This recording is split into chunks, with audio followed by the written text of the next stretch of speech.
नमस्कार फ्रेंड। मैं डीएस चौधरी। फिर अपनी जीएस वाली श्रृंखला को आगे बढ़ाते हुए हमने पिछली वाली वीडियो में 50 क्वेश्चन तक कर लिए थे। अब उसके बाद 51 क्वेश्चन से आज स्टार्ट करते हैं।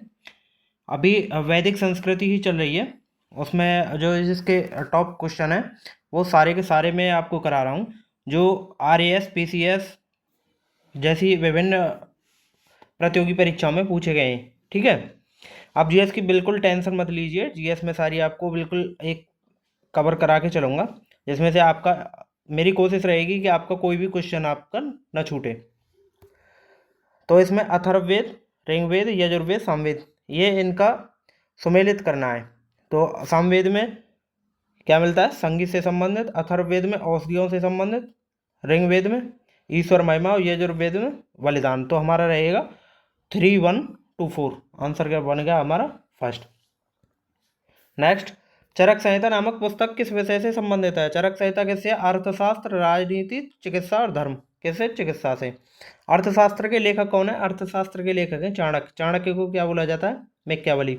चाणक्य के अन्य नाम भी हैं, चाणक्य, कौटिल्य और विष्णुगुप्त। ठीक है, इन्हें भी आप साथ के साथ नोट करते रहना। यज्ञ संबंधी विधि विधानों का पता चलता है ऋग्वेद से, सामवेद से, ब्राह्मण ग्रंथों से और यजुर्वेद से। यज्ञ जो संबंधी विधानों का पता चलता है वो किसे चलता है? यजुर्वेद से। आंसर रहेगा हमारा डी। वैदिक युगीन सभा। वैदिक युगीन सभा कैसी थी? ये थी गांव के व्यावसायिक लोगों की संस्था थी, राज दरबार होता था, मंत्री परिषद थी, राज्य के समस्त लोगों की एक राष्ट्रीय सभा थी। तो ये कैसी थी? मंत्री परिषद थी। ठीक है, आंसर रहेगा हमारा सी। वैदिक युग में प्रचलित लोकप्रिय शासन प्रणाली थी निरंकुश, प्रजातंत्र, गणतंत्र और वंशानुगत राजतंत्र। तो ये कैसी थी? गणतंत्र थी। निरंकुश आप समझते ही हैं, निरंकुश जिस पर कोई अंकुश ना हो, प्रजातंत्र जिसमें प्रजा का ही तंत्र हो, वंशानुगत जैसे कि आज मैं यहाँ का राजा हूँ, उसके बाद मेरा बेटा राजा हो, तो ये वंशानुगत होता है। तो इसमें गणतंत्र था, जैसे कि आज हमारी जो देश है ये गणतंत्र है, उसी के हिसाब से वैदिक युग में प्रचलित लोकप्रिय शासन था। ठीक है, नेक्स्ट, सबसे प्राचीन वेद कौन सा है? ऋग्वेद, यजुर्वेद, सामवेद, अथर्ववेद। सबसे प्राचीन वेद है कौन सा? ऋग्वेद। और सबसे लास्ट वाला जो वेद है ये रहेगा हमारा अथर्ववेद। ठीक है, आंसर है हमारा ऋग्वेद। और जो गायन का जो सॉन्ग वॉन्ग गाते हैं उसका जो वर्णन मिलता है वो किस में होता है? सामवेद में। और यजुर्वेद को क्या बोला जाता है? यजुर्वेद को बोला जाता है गद्य एवं पद्य वाला वेद। ऋग्वेद के कुछ अन्य महत्वपूर्ण इसमें से जो क्वेश्चन बनने वाले हैं वो भी मैं आपको बता देता हूँ। इसमें ब्रह्मा का उल्लेख मिलता है किंतु आत्मा का नहीं मिलता। किसमें? यजुर्वेद में। ठीक है, और इसमें जो मंडल हैं 10 मंडल हैं और 1028 से सूक्त और 10,462 ऋचाओं का वर्णन इसमें मिलता है। और इसके जो पढ़ने वाले हैं ऋग्वेद को, वो कौन है? उन्हें बोला जाता है होत। ठीक है, और इसमें जो 10 मंडल हैं, जो ऋग्वेद के तीसरे मंडल में सूर्य देवता सावित्री को समर्पित है, यानी जो तीसरा मंडल है वो सूर्य देवता के लिए समर्पित है। और 10वां मंडल है, 10वां मंडल सबसे बड़ा मंडल है ऋग्वेद का। ठीक है, इसके साथ साथ और भी जो इंपॉर्टेंट क्वेश्चन जैसे ही बनते मैं आगे बताता रहूँगा। नेक्स्ट क्वेश्चन रहेगा हमारा, निम्नलिखित में से कौन भारतीय दर्शन की आरंभिक विचारधारा है? यानी सांख्य, वैशेषिक, मीमांसा और योग। ये कौन सी है हमारी? सांख्य। ठीक है, सांख्य दर्शन के प्रतिपादक कौन है? यही कपिल। और वैशेषिक के कणाद, मीमांसा के जैमिनी और योग के पतंजलि। ठीक है, इन्हें भी आप नोट करते रहिए। सांख्य, योग, न्याय, वैशेषिक, मीमांसा एवं वेदांत 6 भिन्न भारतीय दर्शनों की स्पष्ट रूप से अभिव्यक्ति हुई है वैदिक युग में, गुप्त युग में, कुषाण युग में, मौर्य युग में। देखिए, गुप्त, कुषाण, मौर्य ये तो बाद के हैं, तो हमारा जो आंसर रहेगा वो रहेगा वैदिक युग। निम्नलिखित में से वह दस्तकारी कौन सी है जो आर्य द्वारा व्यवहार में नहीं लाई गई? मृत भांड यानी पोट्री, आभूषण, बढ़ईगिरी यानी काष्ठकारिता, लोहारगिरी। तो आर्य द्वारा जो नहीं लाई गई वो कौन सी थी? लोहारगिरी। हालांकि इन्हें लोहे का ज्ञान तो हो गया था, आर्यों को लोहे की खोज कर ली थी, लेकिन लोहारगिरी नहीं की थी। तो हमारा आंसर बनेगा डी। नेक्स्ट, ये सुमेलित करना है आयुर्वेद, गंधर्ववेद, धनुर्वेद, गंधर्ववेद, शिल्पवेद या अर्थशास्त्र। ठीक है, तो आयुर्वेद ऋग्वेद से संबंधित है, धनुर्वेद यजुर्वेद से संबंधित, गंधर्ववेद सामवेद से, शिल्पवेद या अर्थशास्त्र अथर्ववेद से। ये इसके उपवेद हैं। ठीक है, हमारा आंसर रहेगा ए। इसी के साथ हम आते हैं 61 क्वेश्चन पर। ठीक है, ऋग्वेद के किन 6 मंडलों में को वंश मंडल यानी गोत्र मंडल कहा जाता है? 2 से लेके 7वें तक, 1 से लेके 6वें तक, 3 से लेके 8 तक और 4 से लेके 9 तक। तो ये 6 जो मंडल है वंश मंडल कौन से हैं? 2 से लेके 7वें मंडल तक। किस वेद में जादू में आया और वशीकरण? आपको पता ही है ये कौन सा है, ये तो अथर्ववेद है। ये तो मैंने इतनी बार करा दिया है, शायद आपको रट गया होगा अब तक। तो आर्य शब्द इंगित करता है, ये भी मैंने जो पहले क्वेश्चन कराया था उसी में भी है, श्रेष्ठ वंश को। ठीक है, आंसर डी। ऋग्वेद में कुल कितने मंडल है? कितने मंडल है अभी बताया था मैंने कितने, इसमें 7, 8, 9, 10। तो कौन से? 10। 10वां मंडल क्या है? सबसे बड़ा मंडल है। आर्य भारत में संभवतः आए थे यूरोप से, मध्य एशिया से, पूर्वी एशिया से, अन्य क्षेत्रों से। ये भी मैं करा चुका हूँ इस क्वेश्चन को। इसका आंसर रहेगा मध्य एशिया से। कौन सा वेद अंशतः गद्य रूप में भी रचित है? देखिए मैंने पहले भी बता दिया था, गद्य और पद्य में कौन सा है हमारा? यजुर्वेद। आंसर रहेगा हमारा यजुर्वेद। सभा और समति प्रजापति की 2 पुत्रियां थीं का उल्लेख किस वेद में मिलता है? ये किस वेद में मिलता है? ये मिलता है अथर्ववेद में। तो आंसर रहेगा हमारा डी। ऋग्वेदिक युग की प्राचीनतम संस्था कौन सी थी? सभा, समति, विदत और परिषद। ये कौन सी थी? ये थी हमारी विदत। ब्राह्मण ग्रंथों में सर्वाधिक प्राचीन कौन है? ऐतरेय ब्राह्मण, शतपथ ब्राह्मण, गोपथ ब्राह्मण या पंचविश ब्राह्मण। तो ये कौन सा है? ये है हमारा शतपथ ब्राह्मण। गोत्र व्यवस्था प्रचलन में कब आई? ऋग्वैदिक काल में, उत्तर वैदिक काल में, महाकाव्य काल में या सूत्र काल में? तो ये कौन से में आई? उत्तर वैदिक काल में। ठीक है, अनुलोम विवाह आप इसे छोड़ भी सकते हैं अगर करना चाहो तो, मैं वैसे भी आपको बता देता हूं। अनुलोम विवाह होता है उच्च वर्ण पुरुष का निम्न वर्ण की नारी के साथ विवाह, यानी किसी जनरल वाले का एससी से विवाह कर दिया जाए, ये होगा अनुलोम। और प्रतिलोम होगा जस्ट इसका अपोजिट। प्रतिलोम क्या होगा? प्रतिलोम होगा उच्च वर्ण की नारी और निम्न वर्ण के पुरुष, यानी जनरल की नारी लड़की और जो पुरुष रहेगा वो रहेगा एससी वर्ग का। ठीक है, तो इसमें रहेगा हमारा बी। वैदिक युग में यव कहा जाता है गेहूं, जौ, चावल और इनमें से कोई नहीं। तो ये किसको कहा गया है? जौ को। व्रीहि शब्द किसके लिए उपयुक्त है? चावल, गेहूं, जौ और कपास। व्रीहि शब्द जो बोला गया है वो किसके लिए बोला गया है? चावल के लिए। अथर्व का अर्थ है पवित्र, जादू, यज्ञ, स्तुति और दर्शन। अथर्व का क्या अर्थ है? अथर्व का है पवित्र, जादू। इसमें सुमेलित कीजिए शिक्षा, कल्पसूत्र, निरुक्त, छंद और इसके आगे जो दे रखे हैं ये आपको सुमेलित करने हैं। तो ये शिक्षा जो रहेगा वो किससे रहेगा? ध्वनि शास्त्र से, क्योंकि पहले जो शिक्षा दी जाती थी बोल बोल के ही, या पहले ऐसे व्हाइट बोर्ड, ब्लैक बोर्ड और ये तो सिस्टम था नहीं, तो बोल के ही शिक्षा दी जाती थी। कल्पसूत्र कर्मकांड, निरुक्त यानी शब्द व्युत्पत्ति शास्त्र और भाषा शास्त्र, उसे निरुक्त बोला गया। छंद यानी छंद शास्त्र। आंसर ए रहेगा हमारा। ठीक है, नेक्स्ट क्वेश्चन की बात करें। प्राचीनतम व्याकरण अष्टाध्यायी के रचनाकार कौन है? अष्टाध्यायी के रचनाकार कौन है?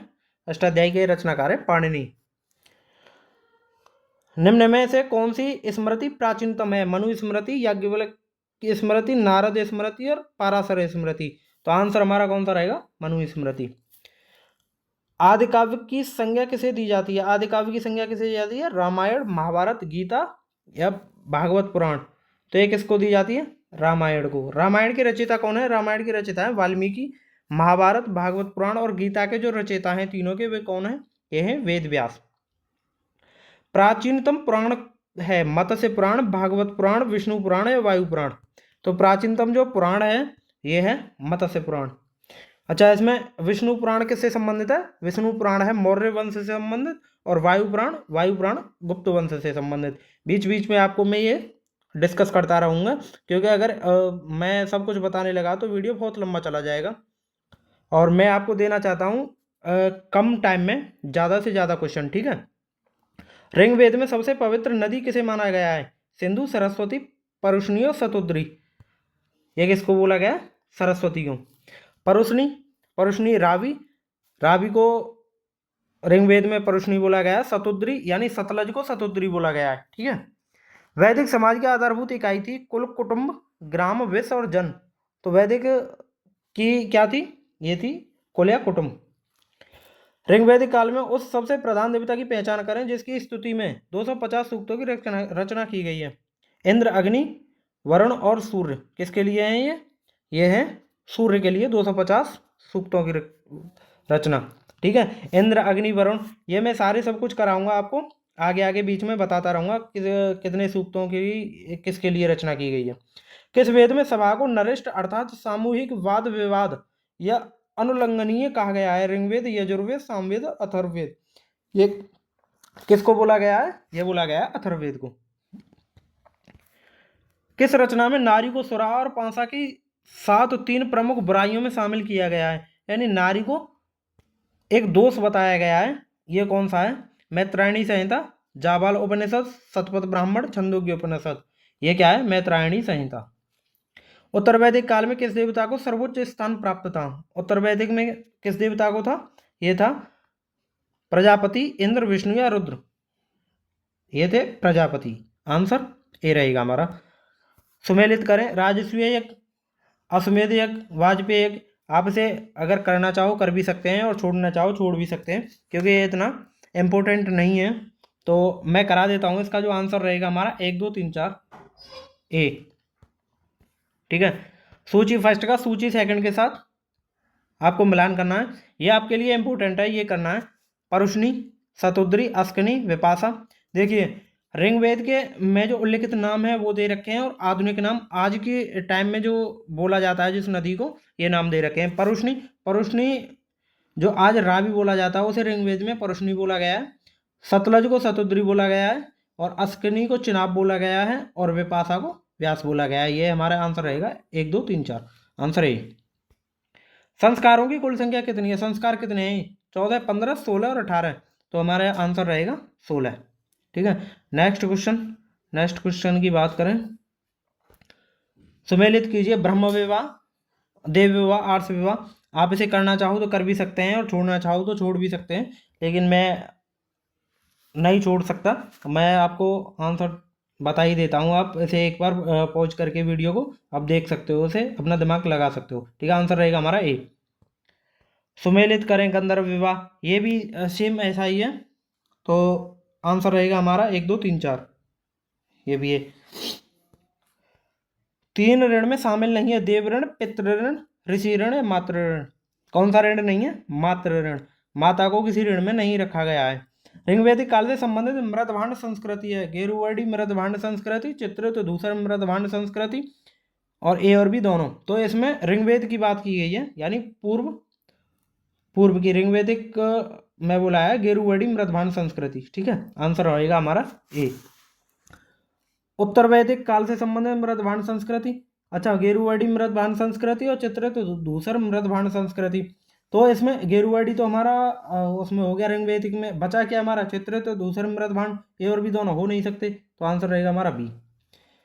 हरियाणा प्रांत में चित्रित धूसर मृदभांड स्थल किस स्थान पर हाल में किए गए उत्खननों में प्रकाश में आया है? आलमगीरपुर, भगवानपुर, हस्तिनापुर और कुरुक्षेत्र। देखिए आप इसे ऑप्शन से भी कर सकते हैं अगर थोड़ा बहुत आपको नॉलेज है तो। आलमगीरपुर कहाँ पड़ता है? आलमगीरपुर पड़ता है मेरठ वाले रीजन में। ठीक है। हिंडन नदी के तट पर स्थित है। और हस्तिनापुर भी मेरठ वाले रीजन में पड़ता है। और जो कुरुक्षेत्र है, कुरुक्षेत्र हरियाणा में, और ये भगवानपुर क्या ये हरियाणा में पड़ता है। देखिए कुरुक्षेत्र बहुत काफ़ी पहले से उसमें प्रचलन में आ गया था, और ये भगवानपुर हाल ही में खोजा गया है। ठीक है। प्राचीनतम विवाह संस्कार का वर्णन करने वाला विवाह सूक्त किसमें पाया जाता है? जो प्राचीनतम है ये किसमें पाया जाता है? ऋग्वेद, यजुर्वेद, सामवेद और गृहवेद। ऋग्वेद में पाया गया है। ऋग्वेद में अघन्य यानी वध योग्य नहीं शब्द का प्रयोग किसके लिए किया गया? ब्राह्मण, गाय, स्त्री और पुरोहित। ऋग्वेद में सबसे ज़्यादा जो पूजनीय थी वो क्या थी? गाय। अगर गाय को मारने वाले को क्या दंड दिया जाता था? या तो मृत्यु दंड या देश निकाला। ठीक है। तो ऋग्वेद में सबसे अघन्य यानी वध योग्य नहीं है गाय। सुमेलित कीजिए। संघहित्र, कोषाध्यक्ष, भागदूत, छता, छत्री, अछवाप। ऐसे आप कर भी सकते हैं और छोड़ भी सकते हैं, ठीक है, इतना ज़्यादा इंपॉर्टेंट भी नहीं है ये। तो आंसर करा देता हूँ इसका 1 2 3 4, ठीक है। ऋत यानी प्राकृतिक संतुलन स्थापित करने के कारण किस वैदिक देवता को ऋतस्य गोप कहा गया है? ये किसको कहा गया है? इंद्र, वरुण, सूर्य और विष्णु। ये किसको? वरुण को, ठीक है। आंसर रहेगा हमारा भी। और 100वां क्वेश्चन रहेगा हमारा, निम्न में से कौन मूलतः जल या समुद्र का देवता था? इंद्र, नासत्य, अश्विन, वरुण या मित्र? तो जो जल या समुद्र का जो देवता था वो कौन था? वरुण था। कुछ लोग कहेंगे इंद्र था। इंद्र देखिए उसका था, ऋतु का था, ठीक है। वरुण जल के देवता हैं, ठीक है। इसी के साथ मैं लेता हूँ आपसे विदाई। वीडियो कैसी लगी आपको कमेंट में आप मुझे बता सकते हैं।